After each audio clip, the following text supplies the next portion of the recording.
After more than 30 years since the Earth Summit in Rio de Janeiro, the Climate Convention returns to the country where it was born.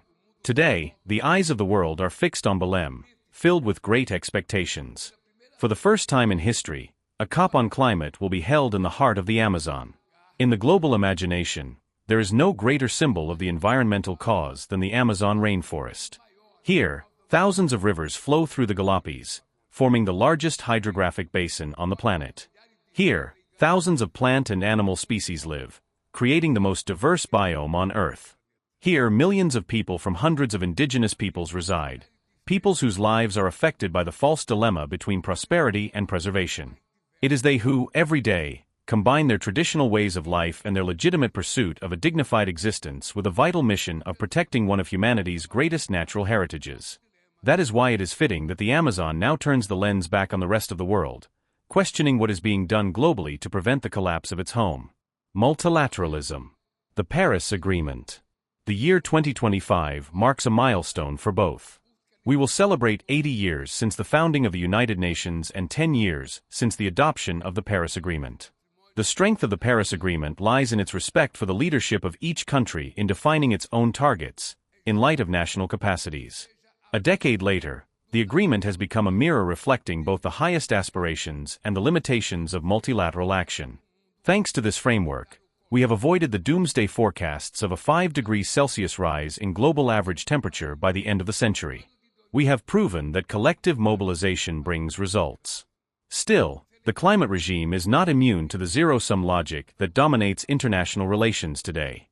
In an atmosphere of mutual insecurity and distrust, immediate and selfish interests have too often prevailed over the long-term common good.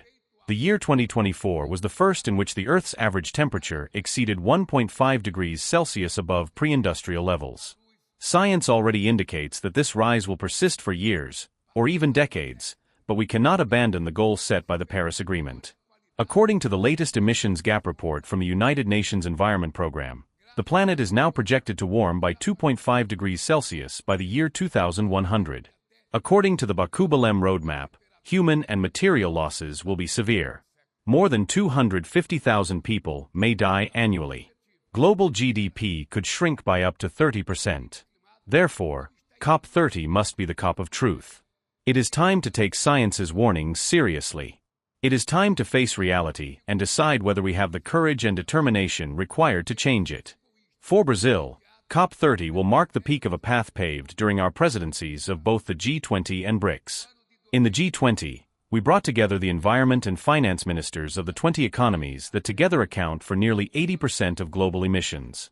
In the BRICS, we reaffirmed the importance of climate finance, training, and technology transfer. This pairing of leaderships is an innovation that we bring to the COP process. The points of convergence are already known. Our task now is to address the divergences. As leaders, we can and must discuss everything, even beyond the walls of the convention. The words spoken here will serve as the compass guiding our delegations over the coming weeks. Humanity has been aware of the impact of climate change for more than 35 years, ever since the publication of the first IPCC report. Yet it took 28 conferences to officially recognize, only recently in Dubai, the need to move away from fossil fuels and halt deforestation. It took another year in Baku to admit the goal of expanding climate finance to $1.3 trillion. COP30 will carry forward the legacies of COP28 and COP29. Accelerating the energy transition and protecting nature are the two most effective ways to contain global warming.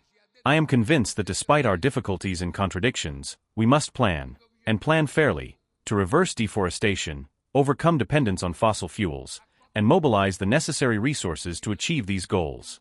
To move forward, we must overcome two key obstacles. The first is the disconnect between diplomatic conferences and the real world. People may not know what emissions or metric tons of carbon are, but they feel the pollution. They may not understand what carbon emitters or climate regulators are, but they recognize the value of forests and oceans. They may not grasp concepts like concessional or blended finance, but they know that nothing is done without funding. They may not fully understand what a 1.5 degrees Celsius rise in global temperature means, but they suffer from droughts, floods, and hurricanes. The fight against climate change must be placed at the center of every government's, companies, and citizens' decisions. The concept of mutireo, a collective effort around a common goal, is the spirit that will drive Belém. The participation of civil society and the engagement of national and subnational governments will be crucial. We will draw inspiration from indigenous peoples and traditional communities, for whom sustainability has always been synonymous with life itself. The second disconnection is between the geopolitical context and climate urgency.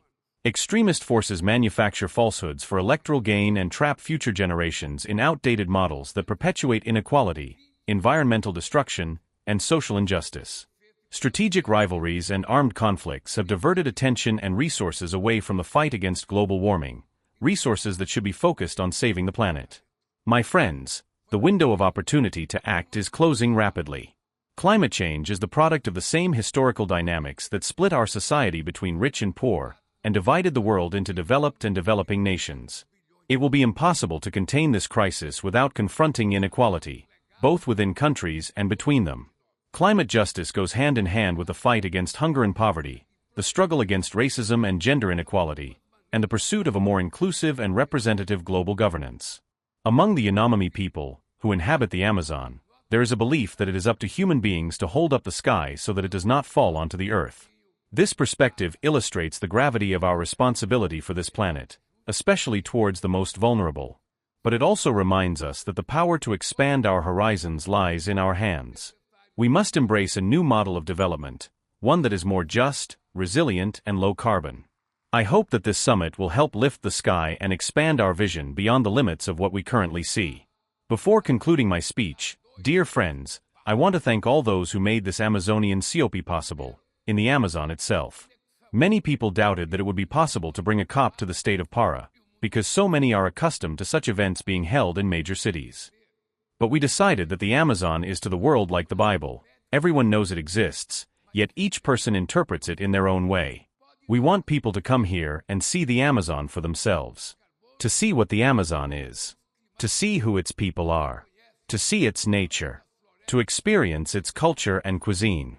And I would like to end by asking for a round of applause for all the workers who built this space in a short time, and for all those who will welcome and assist us during the COP. A warm embrace, and a successful COP to you all.